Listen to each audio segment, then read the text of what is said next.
उम्मीद कर रहा हूं कि हमारे साथ एआईएमआईएम के प्रवक्ता भी हमारे साथ ज्वाइन करेंगे। घनेंद्र भारद्वाज हमारे साथ जुड़ चुके हैं, आम आदमी पार्टी के प्रवक्ता हैं। शादाब शम्स हमें ज्वाइन कर चुके हैं, चेयरमैन है वक्फ बोर्ड उत्तराखंड के। घनेंद्र भारद्वाज जी, आपको भी ये लगता है कि एसआईआर इस देश के मुसलमानों को डराने के लिए, उनसे उनका वोट का हक छीनने के लिए लाया गया है?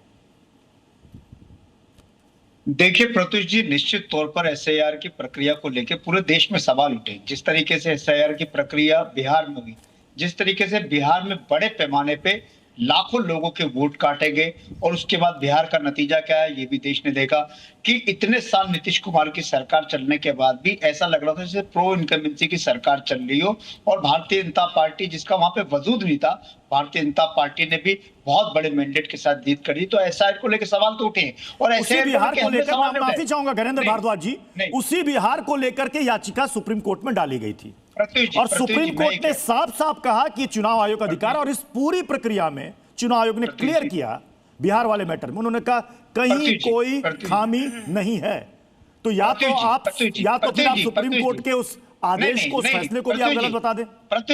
प्रत्युष जी देखिए, सुप्रीम कोर्ट ने जब बिहार को लेके या बंगाल को लेके जब एसआईआर की सुनवाई करी, सुप्रीम कोर्ट ने चुनाव आयोग के ऊपर बड़े बड़े सवाल खड़े कि चुनाव आयोग किस तरीके से कर रही है, और जिस तरीके से चुनाव आयोग ने बगैर किसी प्लानिंग के, बगैर किसी प्रोसेस के, और जिस तरीके से एसआईआर आंख बंद करके चलाया, बंगाल चुनाव से भी ठीक पहले चुनाया। आप एक देखिए कि जिस स्टेट में 6-7 करोड़ वोटर हैं, आप कह रहे हो कि 2 महीने के अंदर प्रक्रिया करोगे, 2 महीने के अंदर लोगों को आइडेंटिफाइड कर लोगे, 2 महीने के अंदर अभी चेक कर लोगे किसकी वोट जेन्युइन है किसकी नहीं है। और एसआईआर बेसिकली एसआईआर नहीं है, ये एनआरसी है। एनआरसी में भी कागज मांगे जाते हैं। एसआईआर देखिए, इस देश में जो भी पैदा हुआ है, वोट देना हमारा एक संवैधानिक अधिकार है, हमारा फंडामेंटल राइट्स है।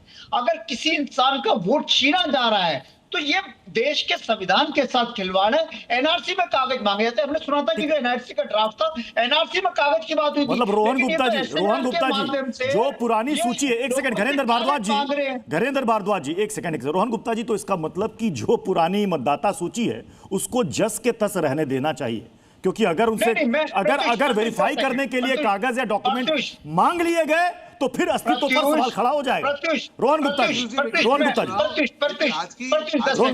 मैं आपके पास आ रहा हूं। घनेंद्र जी, रोहन गुप्ता जी। प्रत्युष जी, आज की विपक्षी पार्टियों का ये हाल हो गया कि उनकी अपनी हार का ठीकरा कहीं तो फोड़ना है, तो अब एसआईआर मिल गया। एसआईआर सिंपल है, जो इलेक्शन की जो वोटर लिस्ट है उसकी क्लींजिंग की प्रोसेस है। उसी के ऊपर जब राहुल गांधी ने सवाल उठाए थे बेंगलोर में, उसी का क्लींजिंग जब चल रहा है। दूसरा, अब ये बड़ी बड़ी बातें करें, मुझे बताइए, अगर कहीं पे भी अगर जानबूझ के किसी के वोट डिलीट करने की प्रक्रिया होगी, क्या चीज बाहर नहीं आएगी क्या? तो सोशल मीडिया का जमाना है। हर बार जब ये पूरा ड्राफ्ट लिस्ट डिक्लेयर होता है Pratyush ji, everyday election commission everyday bulletin declare करता है, एवरीडे कौन सी राजनीतिक पार्टी ने कितने उसके ऊपर ऑब्जेक्शन उठाए उसका डेटा आता है। पूरे पश्चिम बंगाल या पूरे बिहार इलेक्शन में मुझे बताइए कांग्रेस पार्टियां उन्होंने कितने ऑब्जेक्शन उठाए? आपकी प्रोसेस में आप एक भी ऑब्जेक्शन उठाते नहीं है, और खत्म होने के बाद बोलते हैं इसमें तो गलत हो गया। जब आपसे सबूत मांगे जाते हैं तो भाग जाते हैं, और जैसे ही ड्राफ्ट लीक आता है आप वापस सवाल उठाते हैं। तो दोहरा मापदंड नहीं चल सकता है। पहले आप क्लियर करिए कि आप इसके साथ खड़े हैं या खिलाफ खड़े हैं। प्रत्युष, बड़ी छोटी सी बात है।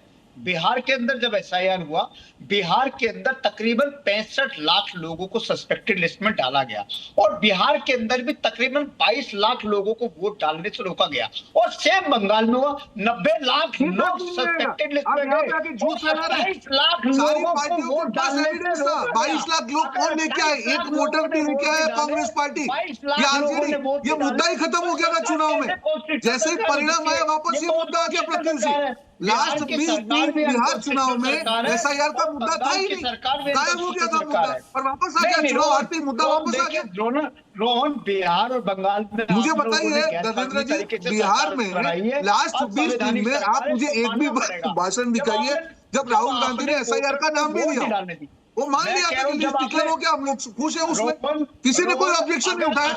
मैं आपको चैलेंज के साथ कहता हूँ धर्मेंद्र जी, आपकी पार्टी का वहां पे कोई रोल नहीं था। सुन लीजिए, आप सुन लीजिए, आपकी पार्टी का कोई रोल नहीं था उधर। मैं चैलेंज के साथ बाकी मेहमानों का विरोध करता हूँ, जल्दी से मैं भाषण दिखा देख लीजिए।